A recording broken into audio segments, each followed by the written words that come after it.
Pues me da mucho gusto poder platicar de manera virtual en esta ocasión con la Secretaria de Cultura del Estado de Querétaro, Paulina Aguado. ¿Cómo estás? Muy buenas tardes. Gracias por recibirnos pues en tu casa. Gracias, Rosalba. Al contrario, un privilegio saludarlos.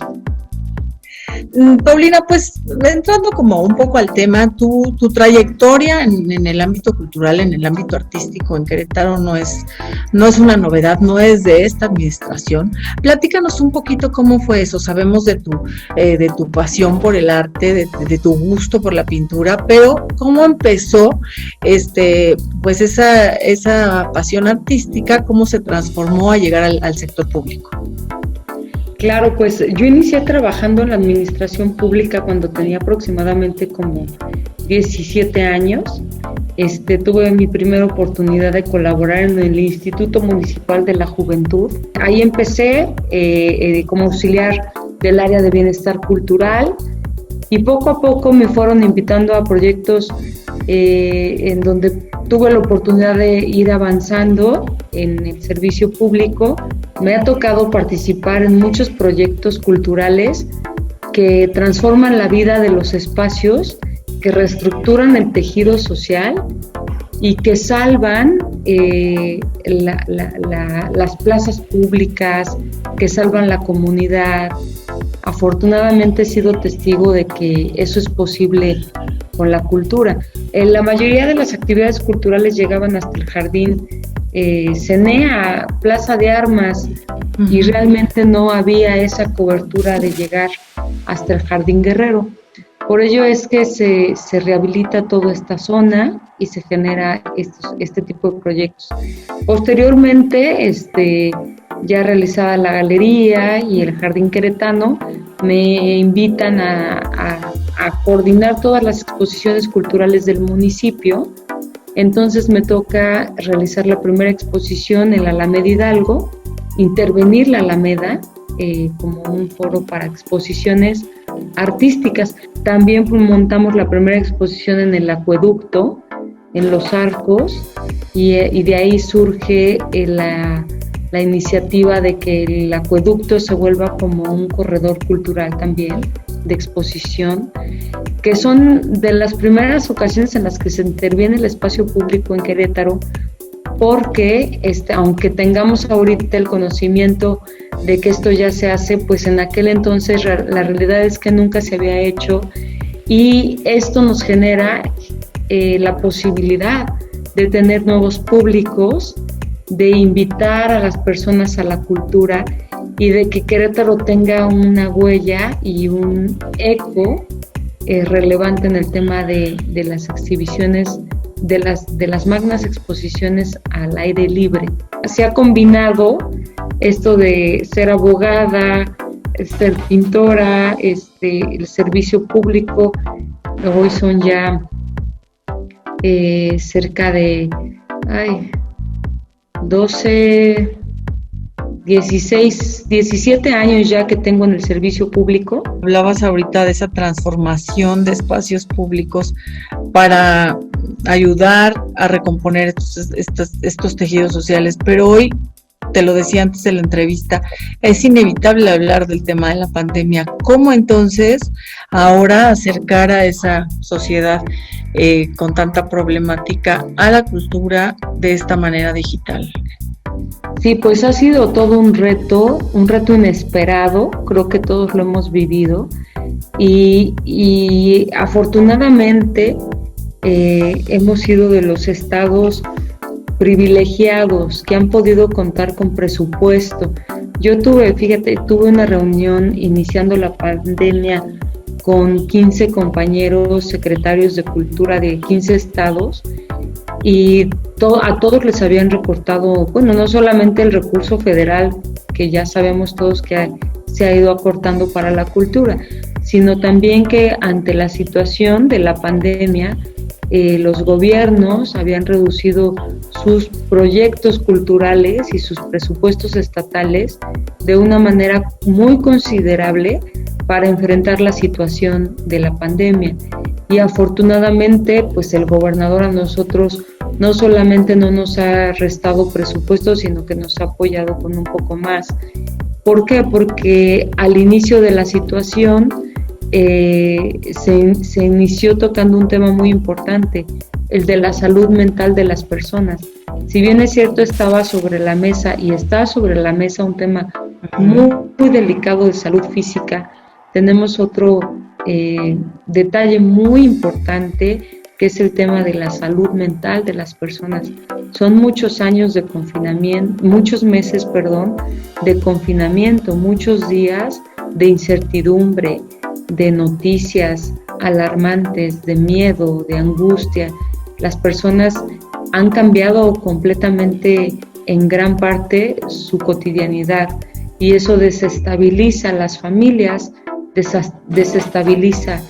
Por ello es que nosotros desde el 18 de marzo yo pienso que fuimos el primer estado, porque cuando lanzamos la primera cartelera virtual, la publicamos en el chat que tenemos con todos los secretarios de Cultura, y inmediatamente nos empezaron a preguntar, oye, ¿cómo le están haciendo?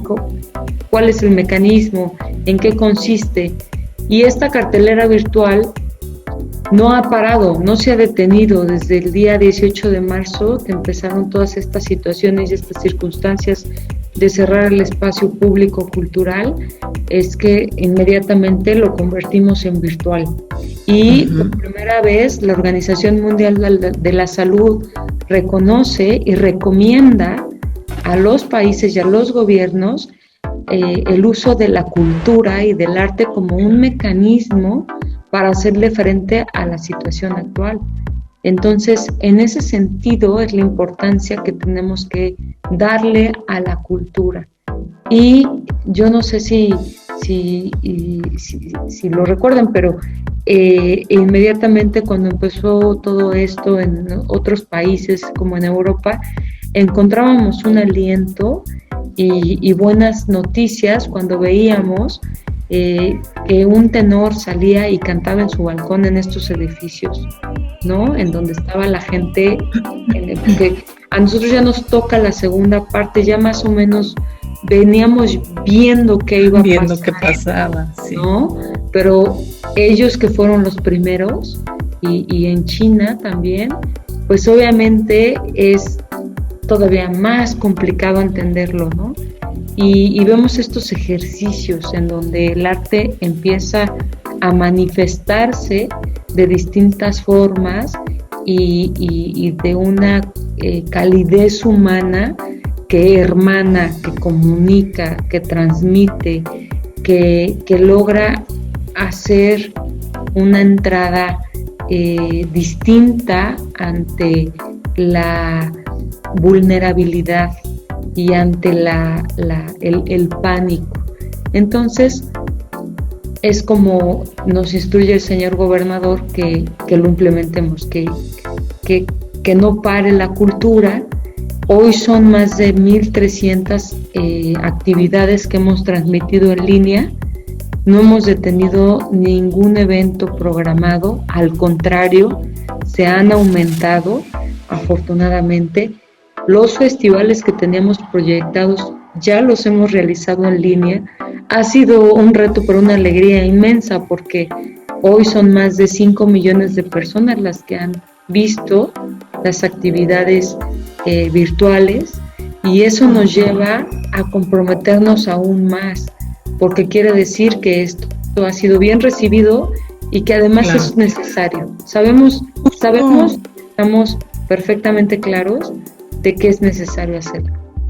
Claro, y justo eso iba a preguntar. ¿Crees que, supongo que uno de los momentos de mayor reto al frente de la Secretaría ha sido justo esta situación de la pandemia y cómo continuar con los eventos, pero ha sido evidentemente mucho mayor el alcance que han tenido, han podido llegar a mucho más audiencia. Así es, afortunadamente.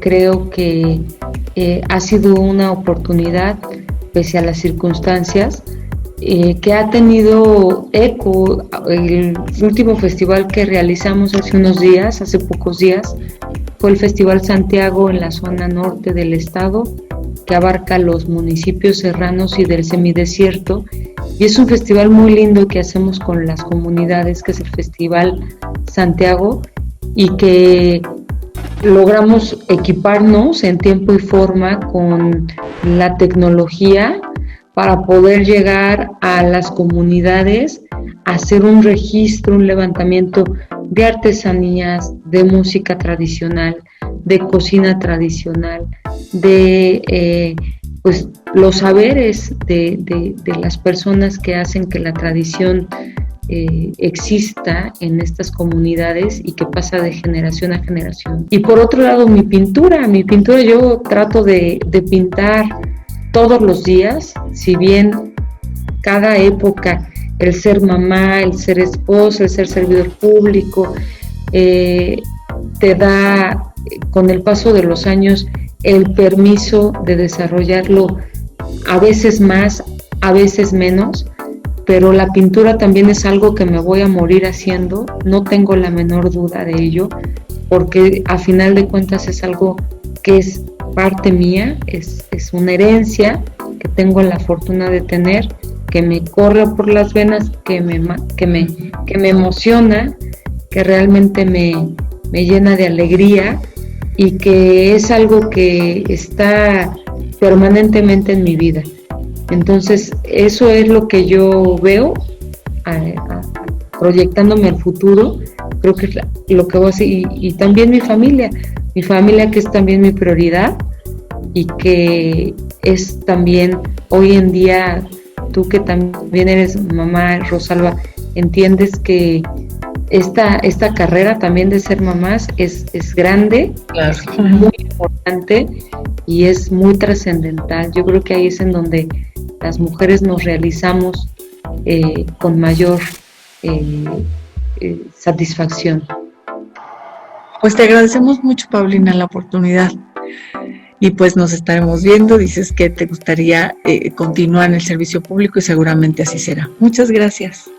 Muchísimas gracias a ti y a tu equipo. Que tengan una excelente tarde. Gracias por la oportunidad. Igualmente, bonita tarde.